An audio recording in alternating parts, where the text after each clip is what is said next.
Hello, everybody. Thanks for coming out. It's Sunday, so we're really groggy and kind of hungover up here. So we're gonna try and get through it. My voice is a little gone from the party last night. You're here because you want to get into the game industry, but we're gonna tell you the very sad news is that you're gonna have to do a lot of hard work. You're gonna have to work a lot of jobs you probably don't want to do, and a lot of it you're just gonna have to do yourself before anybody offers you anything. So let me introduce myself. My name is Jacob. I've been running a party called Indie Debuts for the past 3 years, and I just recently started with Indie Game Stand. I work with them part-time, but I also have my full-time job as well, too. And I'll let everybody else introduce themselves. So let's start with Garrett at the end and move all the way down. Hi everyone. So I'm super duper Garrett Cooper. I make a game called Black Ice. There's a booth over there if you want to check it out. But I'm an indie developer. I've been bootstrapping my way up with the game, and I did like Steam Greenlight and launched everything there. And I also still have a day job. My name is Craig Kaufman. I'm actually the events coordinator for the Able Gamers charity that helps gamers with disabilities, and I'm on this panel. You have way more stuff to say. But yeah.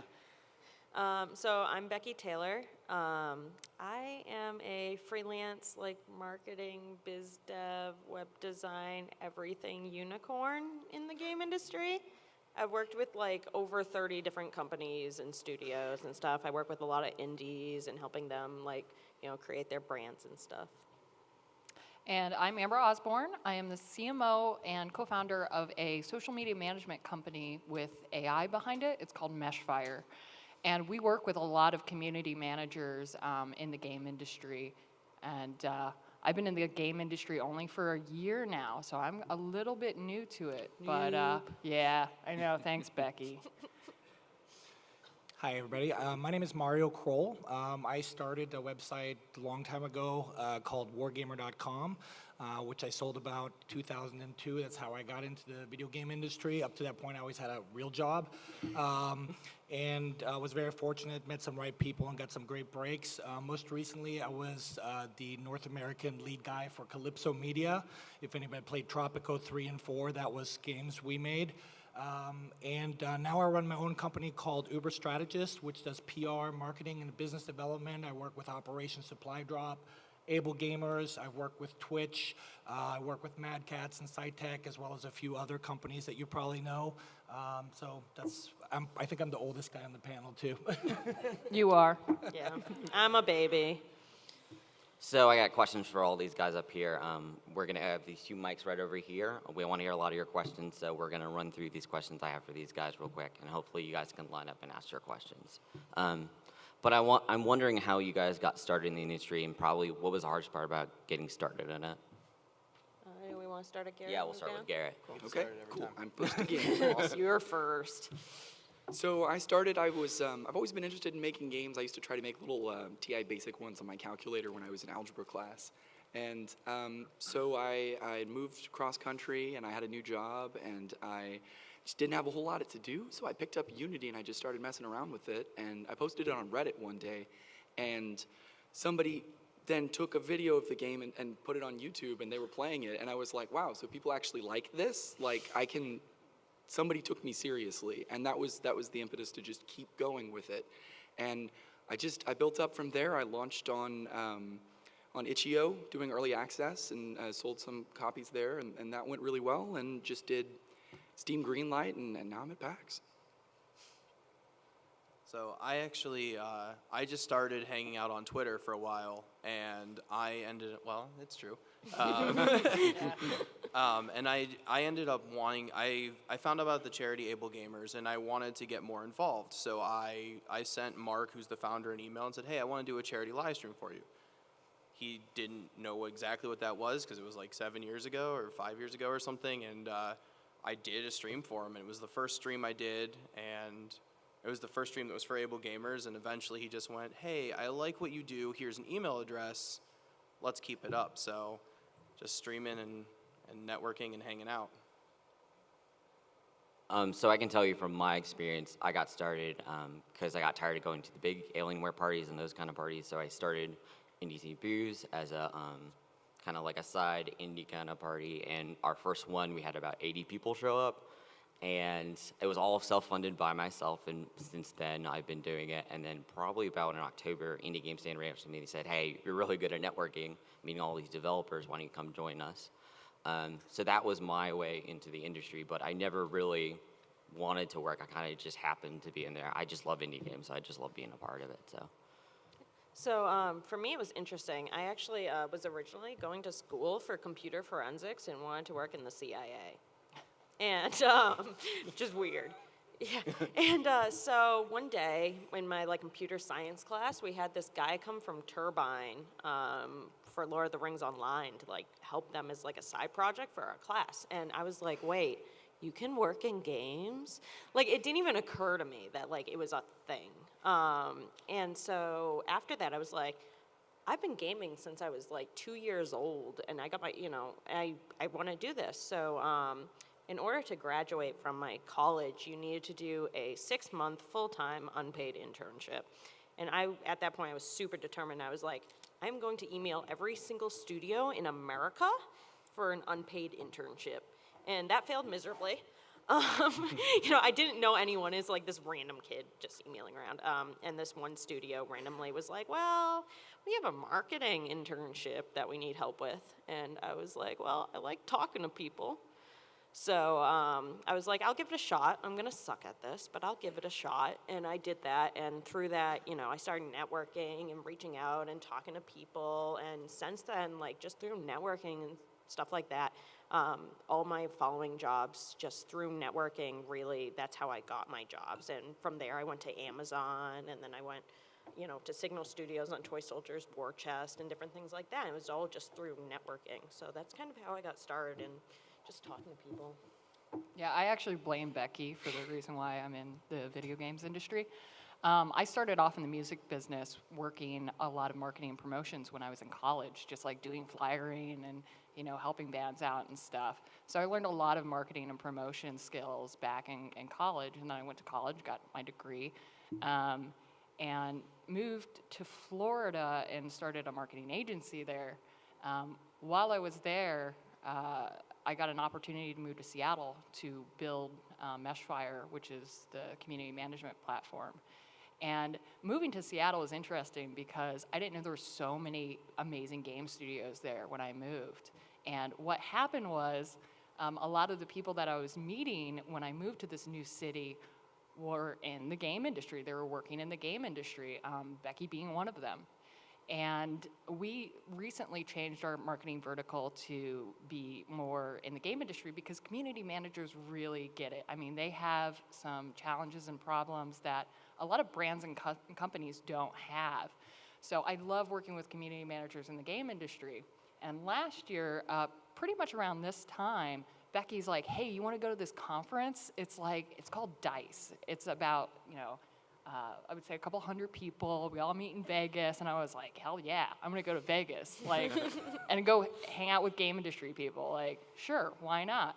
But what I found from this is it was so valuable because I was among people that I had admired. The founder of Atari was there, and I geeked out. I still have my Atari at home.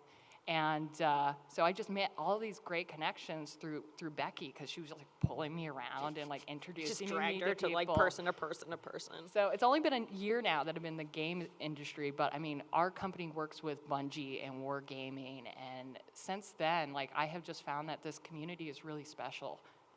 Being that I was in the music industry, I have been in the tech industry. I got to say, this is a good industry to get into. So keep going. Yeah.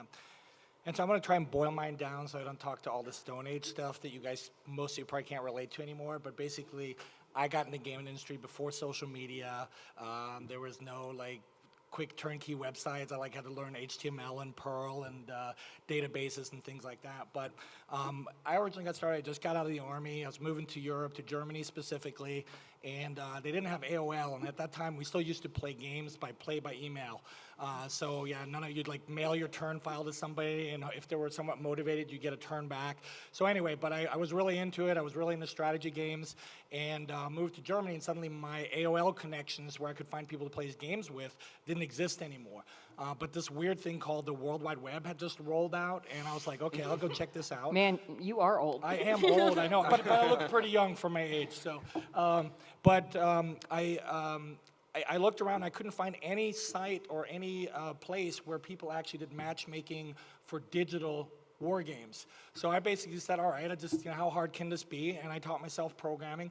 Long story short, so that ran pretty well, and I sold it, I think, in 2002. We had about 1 million uniques. It's actually still up and running now. I think it's owned by Matrix Games or somebody else who publishes some really cool war games. But the really good experience for me at that time was it was really running my own company. It was like a one-man show. I think I had 50 employees by the time we're done. A lot of them were volunteers, but I dealt with editorial, dealt with financing, I dealt with operations, with programming, with databases, and also advertising sales, which frankly was kind of the worst part of the thing, but you got to generate revenue. And so the way I got my start, I've been going to E3 for many years. I think I've been going for about 20 years now. And I was talking to the CEO of CDV Software Entertainment, and I was trying to sell him advertising. Apparently I did a pretty good job, because about a week later, when we were all living in Raleigh at the time, they reached out to me and said, hey, we don't want to buy advertising, but we really liked your sales pitch. Would you be interested in coming to work for us? And so I basically, they hired me as an associate producer, which really involved me traveling around the country, meeting with all the bloggers and all the editors, and playing a game and talking about it. I was like, how hard can this be? So that's how I got my start, and within a couple years, I pretty much was director of marketing, PR, and also licensing. So I guess the takeaway for me there is if you have a chance to get some real-world business experience and wear lots of different hats, and especially if you go in a small organization, there's an don't just have one job, and if you're that kind of person where you just want to do one thing, you want to be awesome at it, more power to you. I think probably most people on this panel are, like Becky said, unicorn. I don't think I'm a unicorn, but I'm pretty well versed in lots of different areas. The more skills you have, the more value you bring to a potential employer. So continue rounding out your skill set and look for those opportunities, because they're going to appear at times when you don't expect them. So I just want to jump real quick on that. So Valve, 2 years ago, released their employee handbook online. And they kind of have this segment where they talk about how the employee should be what they call is T-shaped, where you have a lot of skills that are just kind of dabbling here and there between web development, marketing, business, all this. And then you have one vertical of something you're really good at and you're really passionate about. And employees really like that because say my first job at Tencent, I was marketing associate, and I ended up really helping them because we were making a Facebook game. I ended up designing the whole HTML web page and all this, because I had done that for years on my own, designing the whole web frame for the game for them. And so I became super useful because of that, so they hired me full-time later on. And, so I just wanted to say that real quick. I think with a lot of these panels, you guys get a lot of good advice, but I want to focus on, what are the worst things you can do to not further your career? So Stop working at 6. Yeah. So we're going to take this back to Garrett. So. The worst thing you can do is make a game and then only tell people about it when you're releasing it. You need to talk to people the whole way. You need to be making connections. You need to get on Twitter and talk with other game developers. You can get advice from other people. It's really great. And even if you can't make it to big events like PAX, there's always local meetups at a lot of different places that you can go and find. And the internet is your best friend. Yes. Or worst enemy. Yeah, or worst Yeah. enemy. Yeah, you gotta watch out for Twitter sometimes. There's one of the things I think is one of the worst things you could do is thinking that you know everything. Yeah. Because you may think you have things under control and then it doesn't work out, and that's where finding people that you can relate to are there. I mean, we could say we network, but I'm friends with everyone here. I haven't hung out with Mario long enough, but he's cool. But We'll fix this after. yeah, we'll fix that. But I mean, and like I was saying, is saying that you're going to end at 6, or there's days where you go and you work on things for 17 hours straight, and it's just a labor of love. So you just don't want to quit it. I think the worst you can do is wait. So a lot of people want to wait for the position they want to open. A lot of people want to wait to go back to school. A lot of people want to wait to do things. I think you should just do it. If I had waited to do the party, I would have had a lot more competition. About 3 years ago, nobody else was doing it, but like now, like Microsoft is doing indie parties, Nintendo had an indie party at PAX Prime. So when I got in, when I did, I got noticed, but if I had not done it then I would have never gotten into it. So you should just take a chance on yourself and do something. Like when you go to an employer, they want to know that you have something. It doesn't matter really if it's a success or not. Like if you make 20 games and go to an employee, they're going to be so impressed with you because you made all these products. Whether they're good or bad, that doesn't matter. It's that you've done something. So for me, my main thing, and I repeat this every single day, like 100 times a day, is don't be a dick. So the thing is that, so it's a few things. And this kind of goes with the whole know-it-all thing, too. Because the thing about the game industry is that we all know each other. Like, everybody is somehow connected. And if you're mean to someone, or if you're, like, I've seen a lot, and this happened years ago, it's really changed now, but, like, people would be like, oh, they're just not, like, they're not in the game industry yet, but we're in the game industry, we're amazing, like, I am the best person ever. And those people they never end up making good connections and stuff. And so one example I give a lot is back when I was first starting in the game industry, I was at a curse party and I was trying to talk to VIP people and really talk to people who I wanted to learn from and who I admired and stuff. And this one person just was like, oh, you don't work in games? Like, you're just a student trying to get into games? Like, ugh. And wouldn't talk to me. Well, so that was 5 years ago. And the other day, he emails me and asks me if I could help him find a job. Do you think I'm gonna help him?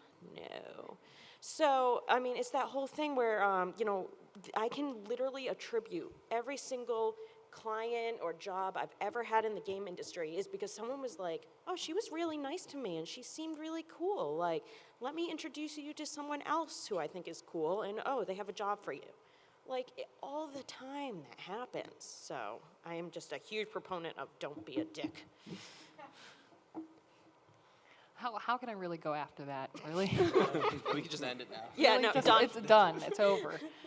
So Becky actually came across a really good point on that. This, like she was saying, this industry is really small, and I've only been in it, like I said, a year, and it is really, really small. So one thing I gotta say is, worst thing you can do is freaking give up. Don't give up. If you don't get the job that you want, if you're like, oh, well, I want to be, an art director, or I want to do this, and now I'm just working in the mailroom, you're there. You're in the game industry. Don't give up. Have goals and meet people, and also learn a lot about the jobs that you want. My fiance is actually a recruiter for the video game industry, and he gets a lot of people that are very disappointed, and they just kind of give up. They're like, I've worked so hard to get into a studio, and I'm not working for the studio I want. A lot of people that Becky and I know, they've been in 10 studios, and they're not even 30 yet. You'll get there. Just keep on going for it. If your game fails, make another one. Keep on going. If you feel like you're not meeting the right types of people, go out there, go to conventions, go to conferences.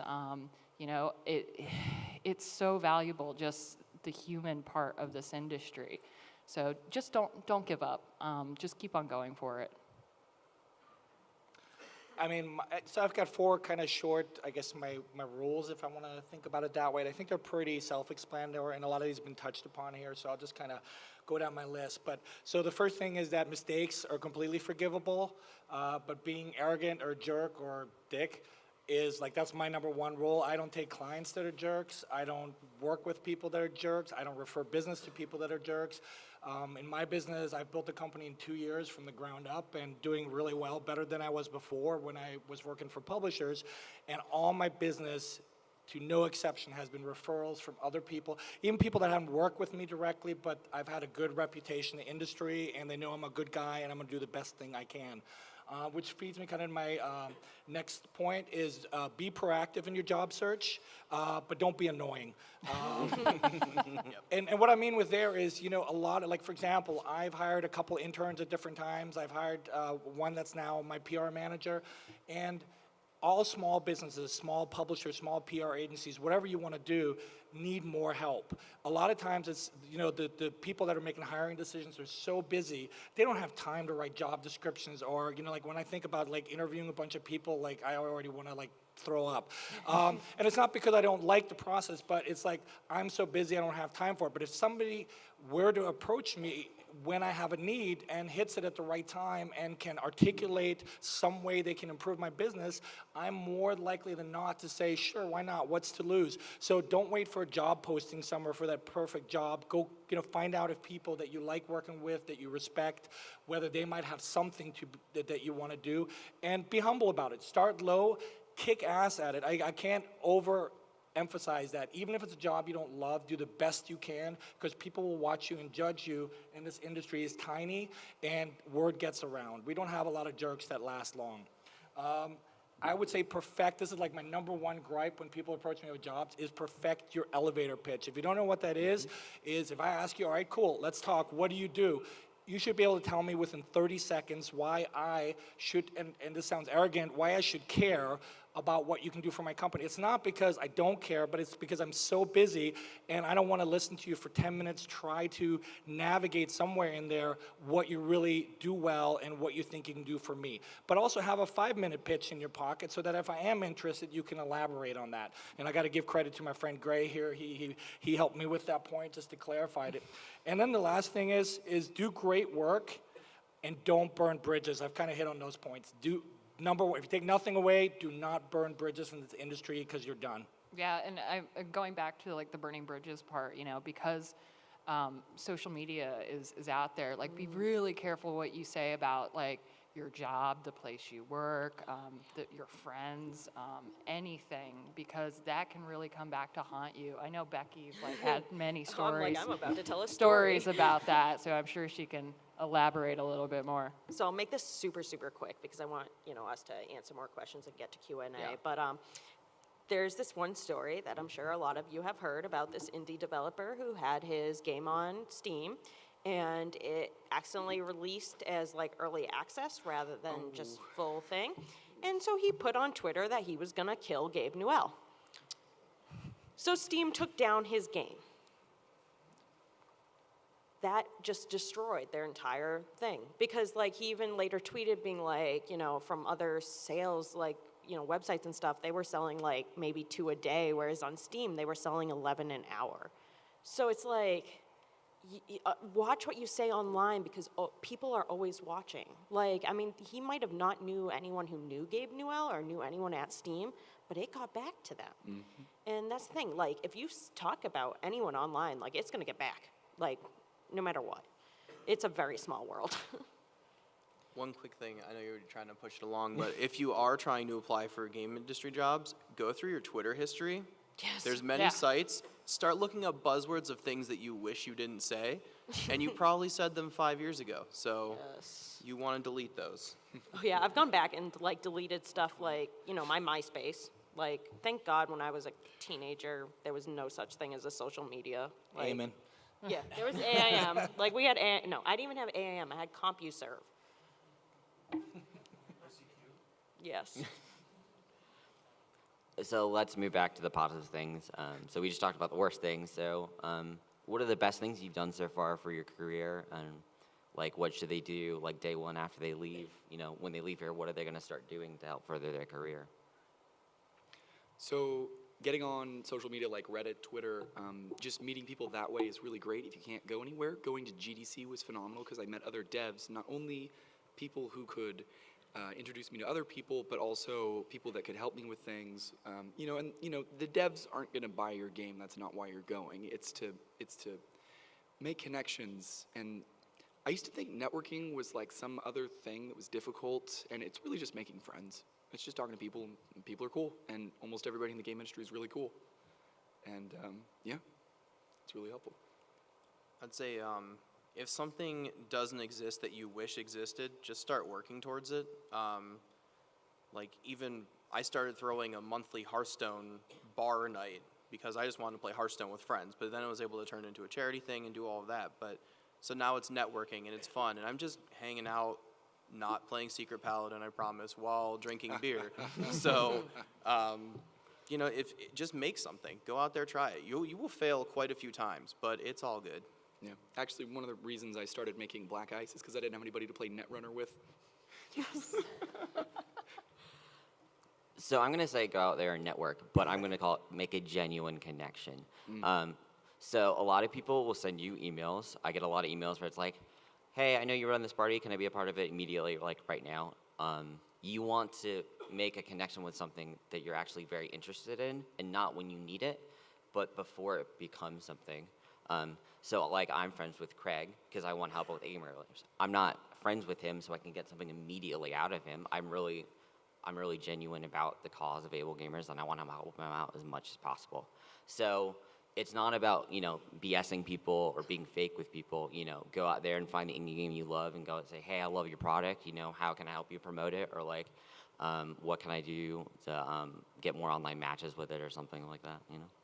So, to add on to that, this isn't my main point, but to add on to the networking thing is like, so networking can be really scary, because like you're like, oh, I'm awkward, like, and I mean, I never really had friends when I was little. I mean, I grew up on a farm in the middle of nowhere. My friend was the tree, and so when I was getting into this, I was like, how do I make friends? Like, I need to talk to humans. I like computers, and my point with that is, we're all weird, all of us.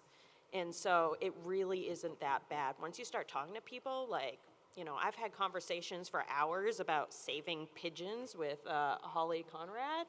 And like, you know, and she does cosplay stuff, but no, we talked about saving pigeons. And I thought that was awesome. So I just want to make that point. My other point is just do it. Because the thing is most of us want to make games. You might, you know, really suck at programming or you suck at art. Like, I can draw stick figures. But the thing is that there's always someone else who also wants to make a game. So use Twitter, use other things. And, I mean, with the internet, there's so many resources that you can just do it. And I tell that to, like, students I talk to all the time. I'm like, go network, like, make a game. Because what studios look at is your portfolio of what you've actually like done. Like, obviously focus on your schoolwork, like that is important, but having a genuine portfolio of stuff you've done, like I always tell people volunteer. You know, I volunteered for years at the local library and stuff, and I made their website, and that's what helped me, is having that portfolio of experience, real world experience, so. I would say learn from your elders. So when I came into this industry, I mean, I've been playing video games for a long time now. Very important point, by the way. Like Mario, learn from your elders. So yeah, so I've been playing video games for a long time. So when I came to this industry, I kind of had like somewhat of a knowledge of history of video games. But I really recommend on going and researching, you know, where video games come from, like who are the people that like started this whole thing. The reason why I say that, you might meet them one of these days. And also, you know, like I have a really weird story. So when I first moved to Seattle, I had no idea that Bungie was there. I was at a networking meeting and at a shopping mall. Like, it used to be an old movie theater. Bungie's headquarters is actually in an old movie theater. So it was like, it says like home decor and imports on like their sign. They have no sign. So I'm just wandering around this like mall complex, and I see this huge like Halo banner, and I'm like, what is this here? And then I look in the window of the place, and there's a huge Master Chief, and I'm like, holy crap, this is Bungie. Like, this is so freaking awesome. I'm like pressed up against the glass. It's 8 o'clock at night, and I'm just going, just drooling. So this guy comes jogging. Picture of this out there on the internet? Yeah. Actually, there is. Do not Google me, though. Don't. I mean, you can, but I'm sorry. So I'm like drooling against this window, and this guy comes jogging up. He's all like sweaty, and he's like, hey, do you want to go inside? And I'm like, yes, please. And he's like, do you want to go take a picture with Master Chief? And I'm like, yeah, please. That sounds awesome.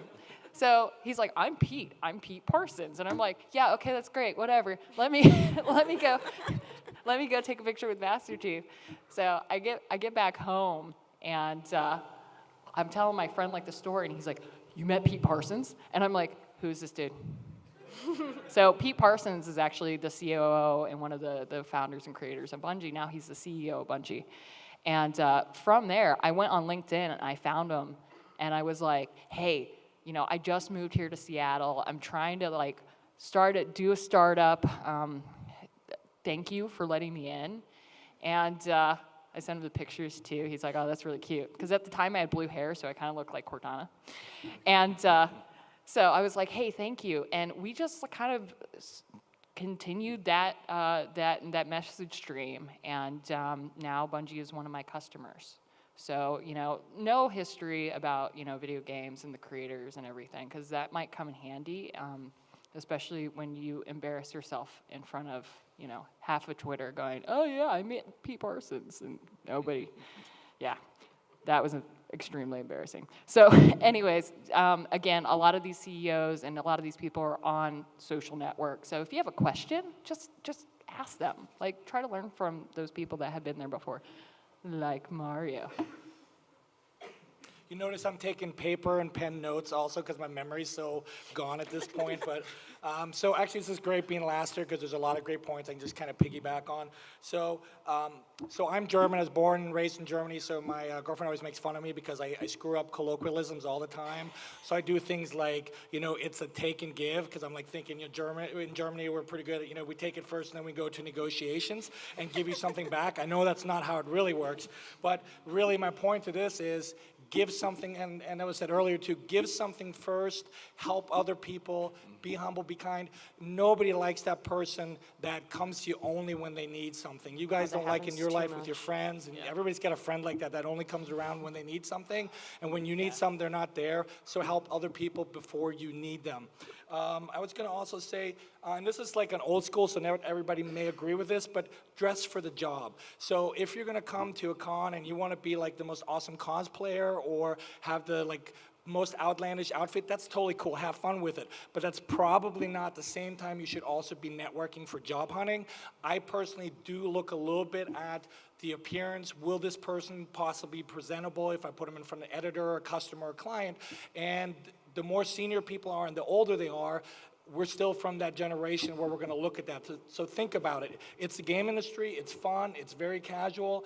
It doesn't mean there's no rules and no boundaries. You almost never can overdress for a job. With that being said, I'd also say develop your own brand. So for example, I wear a bow tie a lot. Usually if I go to the Twitch party now, people kind of know me. I usually have a purple bow tie on. That's my stick. Find your own brand that makes you a little bit more memorable, that makes you stick out, because somebody's had 300 meetings at one of these shows and you follow up a week later, they may or may not remember you, so put a reference together. And then the most important thing is don't discount or dismiss the little guy. A lot of CEOs will take people out. We were talking with Cliff, I can't even talk anymore. Cliffy B, thank you. The other night at dinner, and he said, one of the things he'll do, he'll take people out to dinner and see how they treat the wait staff. So, treat the people with the most menial jobs with respect. And also, if you don't know somebody, don't just dismiss them because they could be a CEO of a company.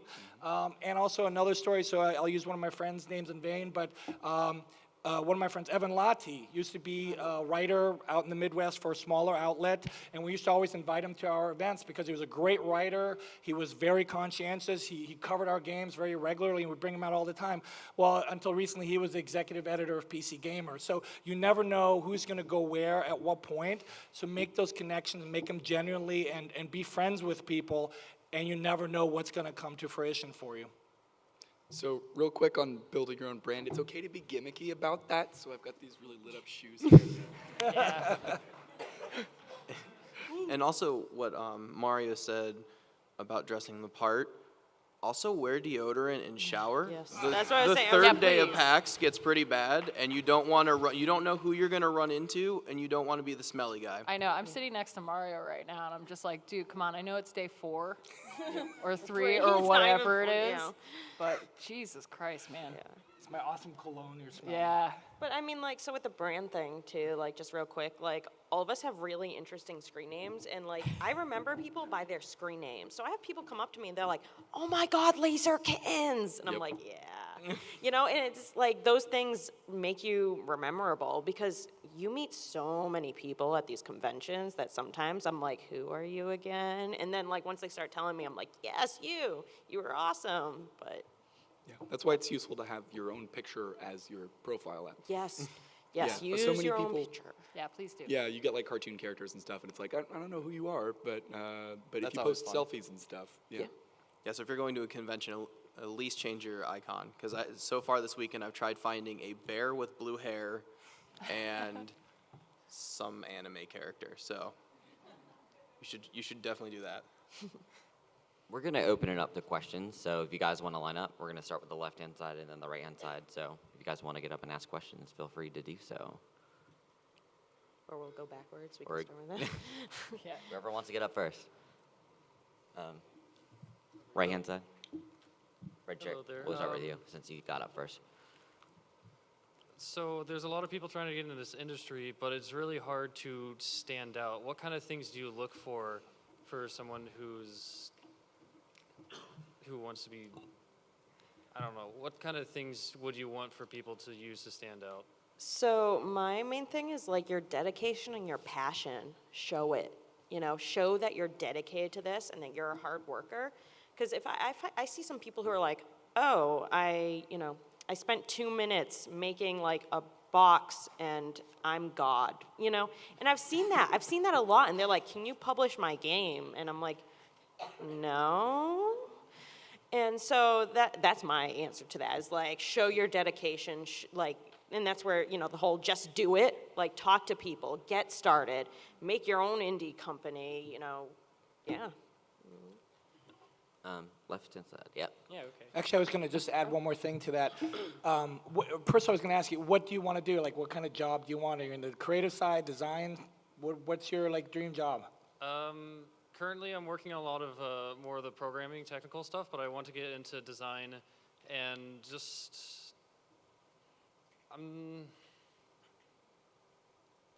So you got to have your 30-second pitch, but that's good. No, that gives me enough. I'm So, working on it. a really good friend of mine used to work for me on my website. He, on the side, did mods for Rainbow Six, and one of his mods was so cool that Red Storm Entertainment actually hired him, and he later moved on to Bungie.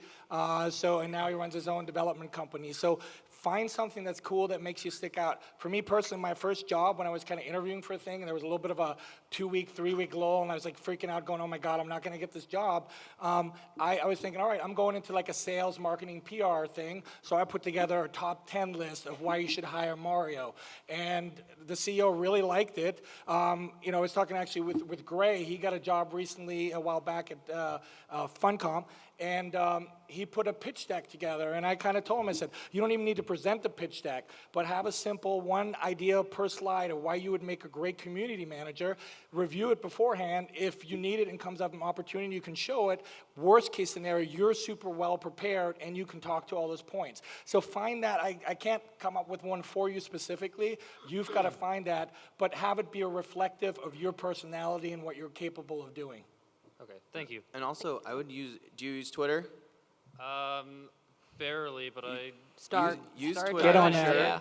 And if you ever program something and it comes out really glitchy, post a video of it on Twitter. Oh yeah, people love broken stuff. People love It works. glitch well, isn't screenshots. that Well, how thank Ghost you. Simulator came around? Yep.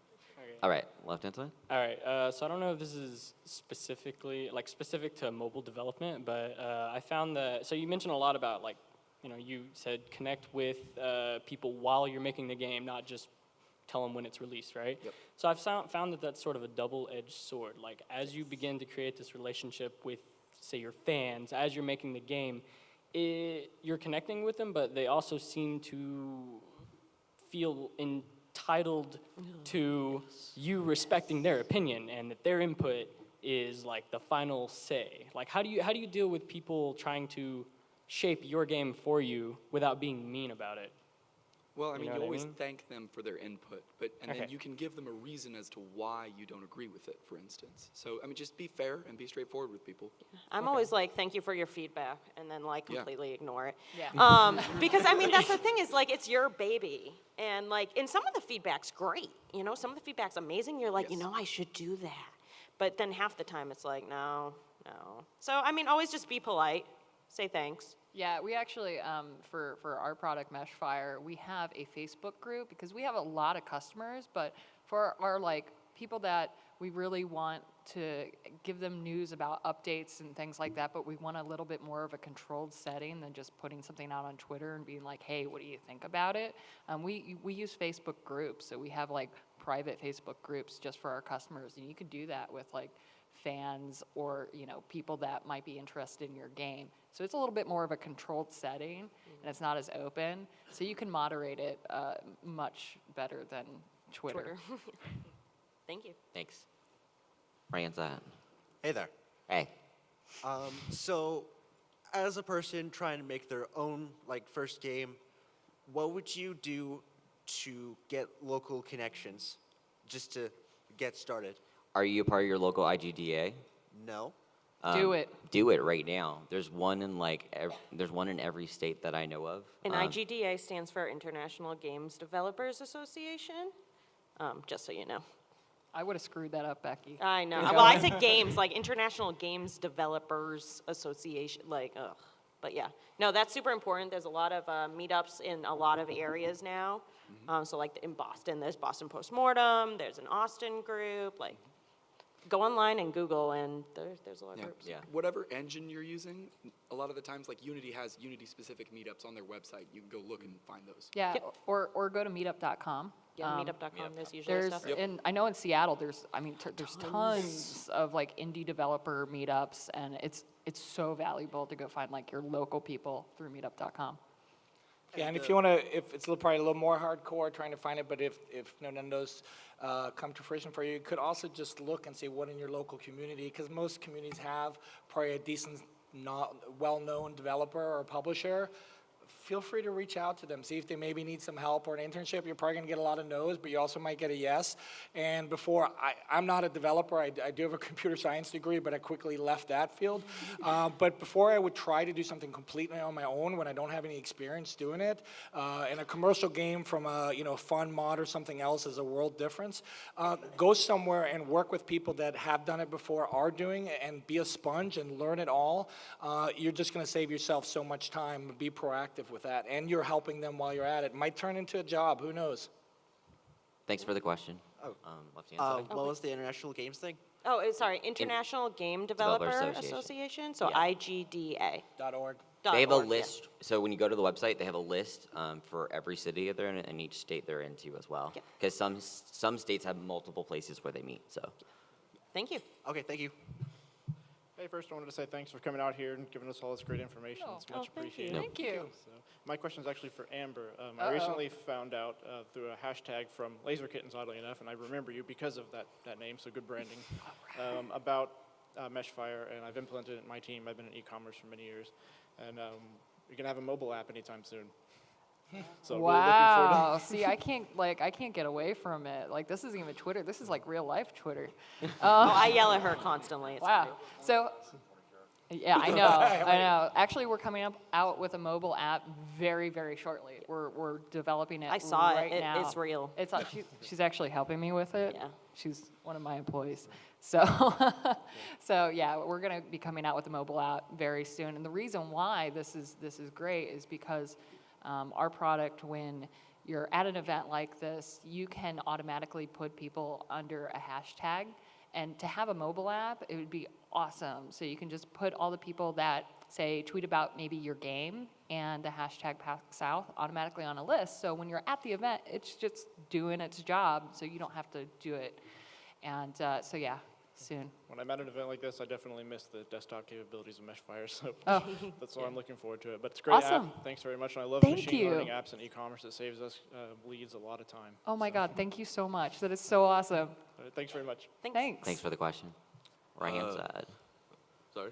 Yeah. Hi, I'm Alan Harris. I'm a developer from Houston, and I'm working with a friend on a game that we plan on finishing in a month or two. And so my question is, when's the best time to greenlight, and also how should I build a community that can help us greenlight? Best time to greenlight is when you have a trailer and all of your pictures, and then like immediately after that. Like Okay. just do it as soon as you can. It doesn't take that long to get through. Just tweet about it, get some votes out. Steam's in the last still, they actually were pushing people through it pretty well. Yeah, and Reddit has a great indie dev Yes. subreddit that you can link. Actually, I think there's a green light subreddit that you can put your game on there and stuff, and people like it, they'll upvote. Yeah. And also, what's like the best way to build a community around a game? Just create events for your community. So just find ways for them, like if it's a multiplayer game, like do Multiplayer Monday and have everybody come and play it together, and just try to find ways to get people to talk to each other, to share things, reward and highlight some of the best stuff that comes out of the community. I used to have fan art fan art Fridays Nice. at one of my things that I was every Friday we choose kind of have a little vote of who has the best fan art, and I'll give them a free game code or something, or I'll do other game code giveaways, different things to just kind of get them all talking. Okay, thanks, and thanks for coming out. Thanks. Thanks. Oh yeah, I wanted to ask you guys, as a recommendation in coming into the industry, would you guys prefer looking at someone who's self-teaching themselves, or going into school, doing it full-time and stuff like that? I'm so excited. This I love is her this question. favorite question. This is my favorite question. I talk at colleges all the time. So my thing is school is very, very important. I personally am always go to college, even if it's just a community college. Get that little kind of extra, higher education and stuff. But my main thing is focus also on the side, and this is where the don't stop at 6 o'clock thing is. College is really good for networking. You can find people in person. Usually there's a game developer club or a computer science club. There's an art club. You can talk to an artist. You can get a programmer. You can kind of just make your own game. And so when I look, because I used to do recruiting on the side, when I looked, I would see yeah, here's your education and here's your school projects, but I want to see what you did outside of those school projects. So that's my answer to that. I was going to just piggyback on that, not directly, but it's sort of like a resume type question. So I was going to say that 2 points on that. One, if you're not using LinkedIn, I would definitely make sure you create a LinkedIn profile for job connection and just connecting with people, networking online. It's invaluable. And also have fun. This is one of those industries where you want that fine line. You don't need a really formalized resume, but you also don't want to be yeah, you can look at my social media stream. You need something more. What I did, I made what I call a capabilities deck. So I actually have a PowerPoint presentation that has my voice and my tone. I have fun with it. It's a little irreverent. I use cool images and tells people what I can do.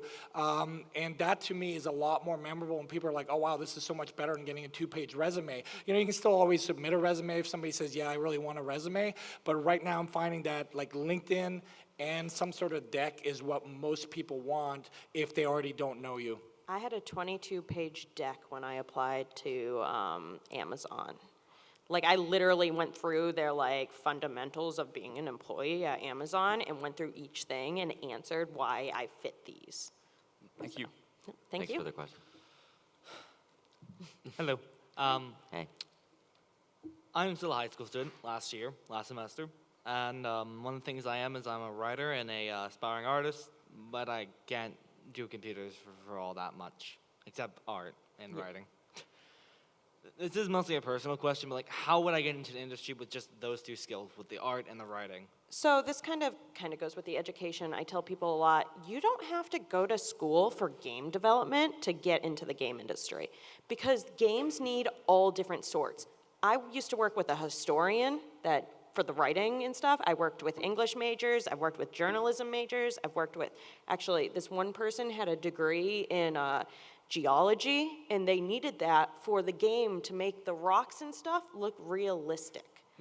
So gaming needs all different types from all different things, and that's also with the whole there should be diversity, because games need that to make a good game.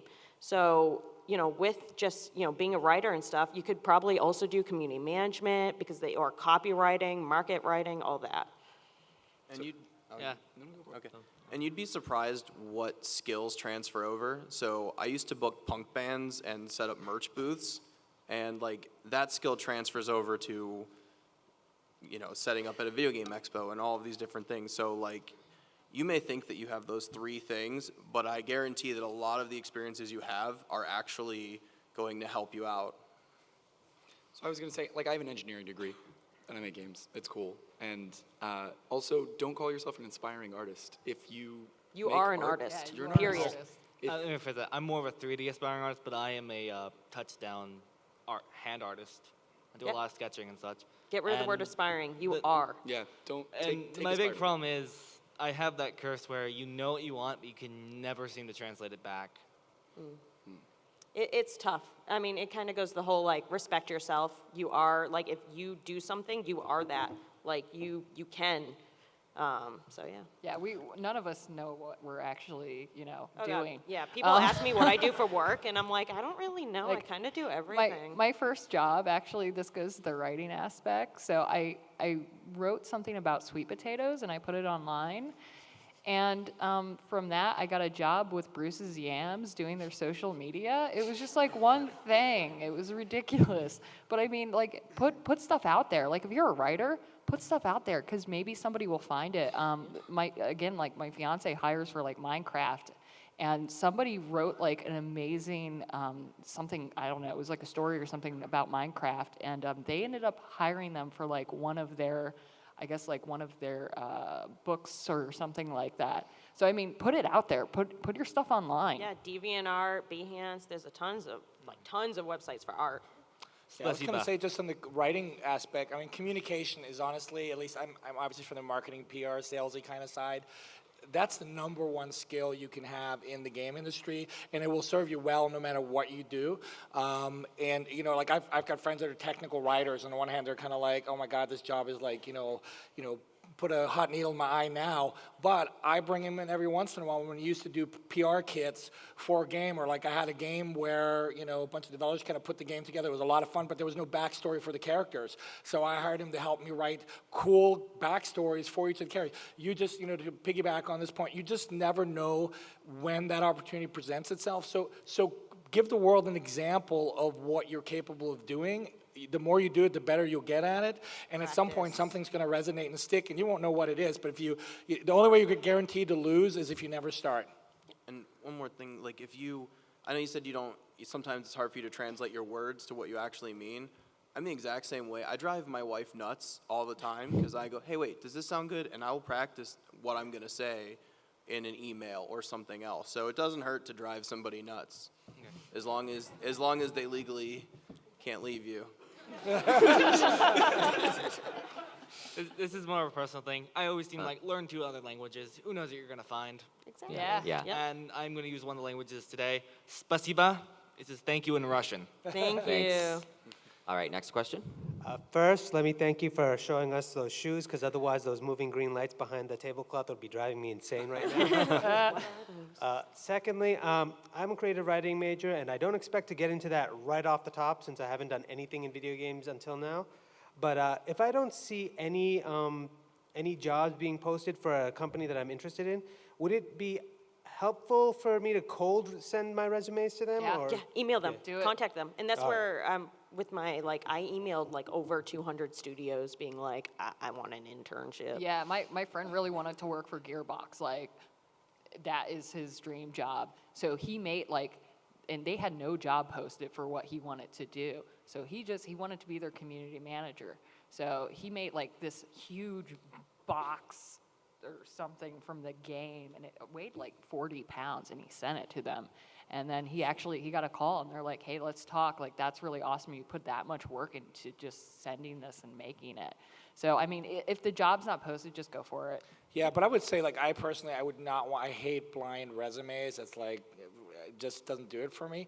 Send me something that's, I mean, like the box, you know, that makes a lot of sense. Walk around these trade shows, talk to different people, say, hey, you know, Go to do you every guys single ever, do you booth. guys ever need a volunteer to help with the booth? If you can talk intelligently about a game, if you're a fan, I've got lots of friends that got community management roles doing exactly that. They helped out a couple times, and then suddenly people will discover, oh, holy smoke, you have other talents too. Why haven't we ever used you for that or whatever?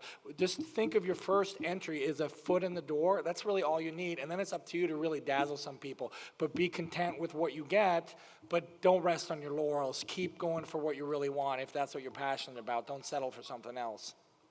Thank you very much. Thank you. Next question. Hi. I had a question.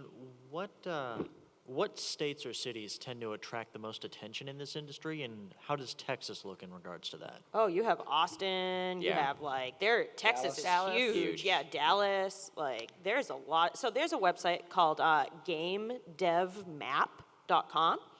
That website lists every single game studio in the world and where it's located. And that's actually what I used when I emailed everybody. So like, use that. But Texas is huge for gaming. There's a lot of studios down here. BioWare is down here. I'm trying to think who else. But I know, Gearbox. Yeah, Gearbox is here. Id. Yeah, there's a lot. And are there other states or cities that tend to Oh, attract yeah. a lot of Oh, attention? yeah. Seattle has a really Seattle's- big community. San Francisco. Boston. San Diego, Raleigh. Vancouver, Chicago. Montreal. Yeah, Vancouver and Montreal are huge now. Like, there's a lot. Like, pretty much anywhere in the country. Like, Minnesota randomly has a whole bunch. I was That's too like, cold. what? But yeah, no, GameDevMap.com, though, is really useful for trying to find stuff in your area. Yeah. Oh, so it's video games, GameDevMap.com. By the way, I was also going to say, just going to writers and aspiring writers and active writers, and I wish I was writing, but there's a lot of smaller and mid-sized websites, many more than when I first got into this, and there's a lot of them that need volunteer reviewers. Essentially, that's sort of how I got started, was reviewing games. Not only does it give you a lot of insight into what's going on in the game industry, it allows you to articulate and show that you're analytical, you understand games, and whatever you want to do with that as a jumping off point, they appreciate the help, and it's something great that you can translate in the business side and the publisher developer side as well. All right, thank you. Thank you. Thanks. Okay, yeah, too short. Well, I'm a writer, so my two questions were already answered. Awesome. So, I guess the question that I can ask is, because there are obviously games that, they have the writing for the games, but then they also have like novelizations and stuff like that. Would that all kind of encompass in the same area, or Yeah. like? Oh, yeah. Yeah. Yeah. One of my friends in Seattle, he started off as one of the writers for Halo, and they moved him over to the book series. So he's been writing for the books for, I would say, like 2 years now. So yeah, it all encompasses in with that kind of.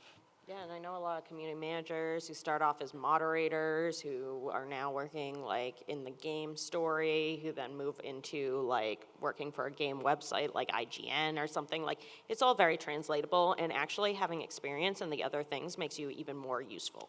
Absolutely. There's a lot of different things writing in video games. You can write the script, but you can also write the press releases or the blog posts or tweets. So there's lots of writing opportunities. Also, do you writers know about Twine?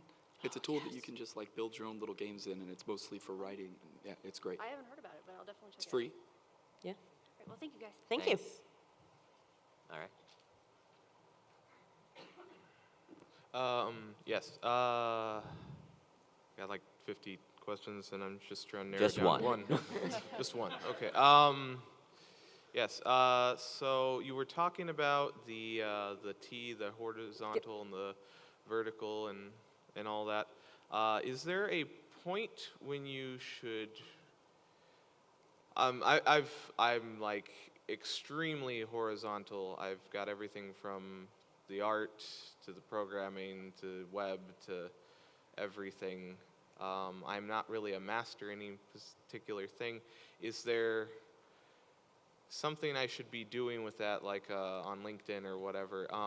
Should I just put everything, or I should list everything. I'm a very horizontal person. It took me to years to even figure. I still don't know what I want to do. I still don't know what I want to focus on. I mean, I like talking to people, so I suppose that's my thing. But I am very horizontal, and if you look at my LinkedIn, like if you search Becky Taylor, it's a really good example because it just goes on forever, and it's like web developer, computer forensics, art, like graphic designer, like, and it just jumps. I worked on Thomas the Tank Engine as QA, like random stuff. So yeah, no, definitely put everything on there because a lot of companies have said to me, they're like, yeah, so we were talking to you for like web development or marketing, and then we found out that you also do this, and that's why we hired you. So I was going to just piggyback on that because I'll put parentheses around what Becky said because I do think that I'm also a very horizontal person. And for example, when I started my company at first, I was like, well, I'm pretty good at PR, I'm good at marketing, I'm good at business development, and I'm this and that and whatever. And as I evolved, I realized, for example, I only want to do things that are game related. I tried other things, I didn't like them as much. And honestly, most of my clients come to me first and foremost for PR. They benefit from the other areas, and it's part of my pitch where I go, hey, if you're looking for a traditional PR agency that only does PR, that's not me. But if you also want connections, co-marketing, all these other things. But you sort of have to have that core focal point. That's whether it's and you can kind of, fake it till you make it, but find the thing that you're either most passionate about, comes most natural to you, or, let's be honest, that you think might be most marketable because you ultimately have to sell it. Like, I can sell PR easily because it's a clearly identifiable need. You either need PR or you don't need. You might not know whether you need help with events or whether you need somebody to introduce you to somebody. That stuff comes later, but keep it simple and keep it focused. So on LinkedIn, I would list all that stuff, but be judicious and focus and elaborate and put a lot of quantitative stuff into the things that are your core area. The other thing I would say is if you're reaching, LinkedIn is kind of tough because LinkedIn you sort of have one profile, you can't tailor it to people, but maybe you make a couple different decks where one is really focused on X, one is on Y, and then do a little bit of research to show you know the company you care about, and when you're talking to them, give them the right deck or give them the right pitch. Don't use I hate form letters. I get them all the time where it's like, I'm so-and-so, we do this, whatever. I'm like, I have no idea what you want from me or how I can help you. Ask me for something specifically, offer something specifically. That gets you the foot in the door. I understand the not putting out form letters, but tailoring whatever to each company. What do we do if we're really broad, but nobody wants us for anything? Because I've been hunting for a year and a month, and it will take time. Just gonna. As I said, I applied to over 100 studios, and no one responded for the longest time, And so it takes time, and you'll get there. My main thing is don't give up. Volunteer somewhere, and maybe try something new. I'm trying to make my own game. Cool. Yeah. Thank you. Definitely Thanks. make something, definitely. Just to get through as many questions as possible, just leave it to one question. We're going to try and answer as fast as possible because we have about 10 more minutes. So Speed run. Speed run, yeah. Okay, I'll try and make it fast as possible. Let's see. In your opinion, how early would you start in making connections, for someone who has somewhat experience with gaming, as to how early would you? Now. Yeah. Start now. Literally Yes. now. Absolutely. Even if that's someone Talk to everybody, who's- anybody, left, right, up, down. So a lot of the people that I talk to, I played Gears of War with 7 years ago, and that's networking. So networking doesn't have to be, here's a business card, let's talk and do business. It's just talking. So you've networked. Hi, I'm Craig, we've networked. So.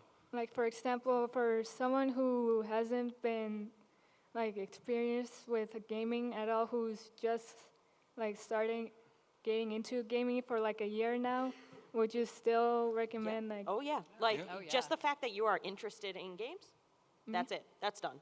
okay. That is the second you're interested in games or you play games. I had someone email me. I'll make this super quick. I had my principal from elementary school email me the other day asking me if I could put him in touch with the co-founder of BuzzFeed, and I did.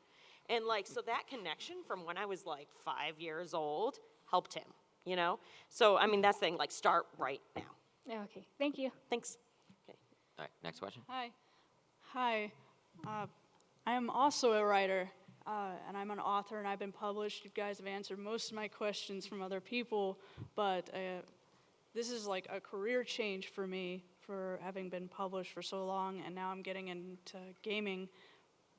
Priority-wise, what should be the first couple of things someone like me should do? Because again, we've been like through all the questions and stuff, but I'm just wondering, trying to prioritize. Networking. What should be number one?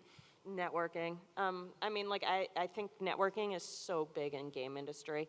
And, like, I mean, I've worked with people who are, you know, cybersecurity specialists that have worked on gaming, like, all this stuff, and they're like, where do I start to even talk to people in gaming? Come to these conventions, network, talk to people. That's what you should prioritize, because that will, in my opinion, because that is what will help you land a job in games. Okay, thank you. I was going to say, it also gives you some experience to talk to other people and see what jobs are even out there, because you might even not even know half the jobs in the industry, and until you talk to other people, oh wow, I didn't know people got paid to do that. That's pretty cool, and I'm pretty good at that. Maybe that becomes your thing. So it's an iterative process, and you're going to reinvent yourself. Like, I mean, I'm old as dirt, so I've probably done it about 50 times. You guys are going to, what you're doing now doesn't have to be what you do in 2 years, 5 years, 10 years. Thanks. Thanks. All right. Hello. I graduate high school in about 5 months, and I know that I want to join the game industry in some kind of way, but I don't exactly know what I should do. So what does the game industry need? They need everything. Yeah, I So- mean, like, programmers, writers, historians, everything. Yeah, so even at major companies have event planners, you know? So They have focus on people what who you like. What do you like to do is the bigger question. Well, I can do like a lot of things. Like at my school, I'm the editor-in-chief of our social media newspaper, mostly all journalism kind of stuff. So I have to talk to people. I write stuff. I design. I went Plenty to of people, community managers. I plenty of went to people, 7 different colleges and changed majors 35 times. Dear Lord, I Becky. still don't know what the hell I want to do. But that's the thing is, like, being in high school and stuff, it's really hard because you're so young. Like, you are so young. It takes, I don't know why they make you choose immediately. Because, yeah, things will change. You'll be like, oh, I really like this, so I'm going to do this now. And then I'm like, I'm bored with that. I'm going to do this. So, like, go to school for, like, what you kind of like right now, like community management. So, like, communications is huge, journalism, things like that. Focus on that for a while, see if you like it, continue with that. I mean, even if you graduate in communications or something, like, as I said, my focus was computer forensics, and I'm a marketing director. Like, you know, my dad is a geologist, but he worked in IT only for years. Like, so, you know, focus on what you love, and then you can take the skills from, like, getting your education and stuff and use that. Yeah, I would towards say whatever like you communications is an awesomely flexible degree. Like I have a communications degree, and I gotta tell you, like I've been through so many different variations in my career and life. And honestly, at my age, when I was graduating high school, like just graduating high school, I was working with bands, and I almost didn't go to college because I thought that's what I wanted to do. That's not what I wanted to do, trust me. So you'll go through so many different changes in your career and stuff, but just you'll find it. Don't worry. Like, you will find your place. Just find your people first. All right. Thanks. Thanks. What are some good colleges to go to if you're looking to get into the industry or start your own business? And what's your opinion on trade schools? You can go to any college to get that. Community college is great. It's cheap. But people don't necessarily look where you went to school, just that you have the degree and then what you're doing after that fact. I went to Ivy League schools and I went to state schools, and honestly, I got the best education at the school that only cost me $3,000 a year, rather than the one semester that I spent $42,000 on. So that should definitely answer your question. Thank you. I was just going to add something to that too. With, you know, as you're younger and you kind of start, it's really about collecting experience. I was very immature. I left for the military, and I was like, that kind of sorted me out.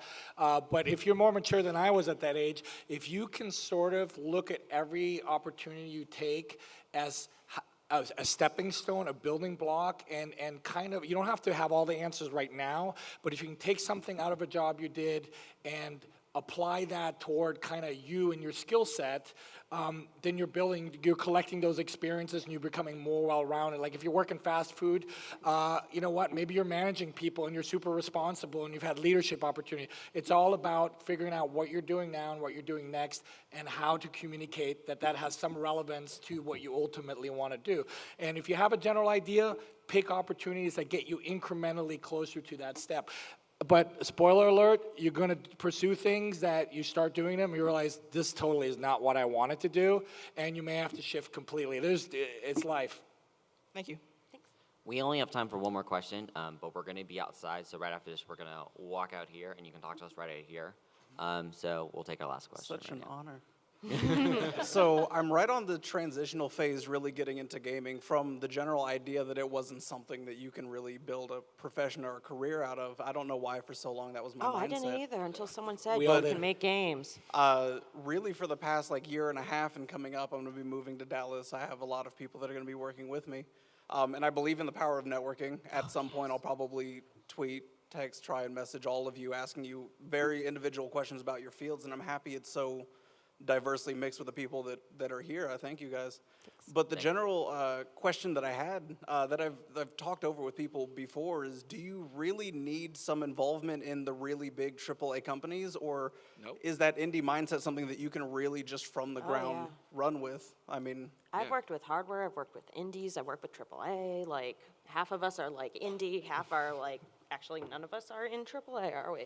No. I mean, like you don't have to do AAA. well, but I mean, you hear you hear titles like Bungie, you hear like Gearbox, you hear things like that, and you think these are the people who are making games that people are buying, and you have to wonder, does the system have to follow what they're doing, or can it be unique? There's a and reason different in its Devolver own? is so big, and Adult Swim is now getting bigger. There's a ton of indie publishers now because that's where the money is. Like, You've heard of Minecraft? Yeah, Minecraft, was an indie game. Vlambear with Nuclear Throne and stuff.